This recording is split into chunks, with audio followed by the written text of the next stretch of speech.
In the summer of 1940, Britain stood alone against the storm. Nazi Germany had swept across Europe like wildfire.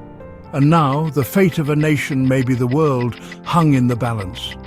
The skies above the Channel became a battlefield. Squadrons of young RAF pilots, many barely out of school, scrambled Spitfires and Hurricanes to meet the enemy. Outnumbered, they soared into dogfights that would decide the future. Every night, cities shuddered under the Blitz. Bombs rained down on London, Coventry, Liverpool. Families huddled in shelters, listening for the scream of sirens and the thunder of explosions. Yet, somehow, they endured. At the heart of it all stood Winston Churchill, whose words became a lifeline. "We shall fight on the beaches," he promised. "We shall never surrender." His voice, crackling through radios, reminded everyone what was at stake.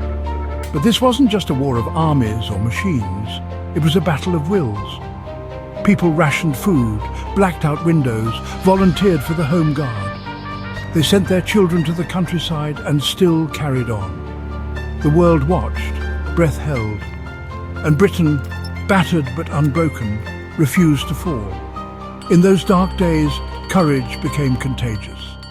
The Battle of Britain wasn't just fought in the skies, it was won in every heart that refused to yield. History remembers those months as Britain's finest hour. And for good reason.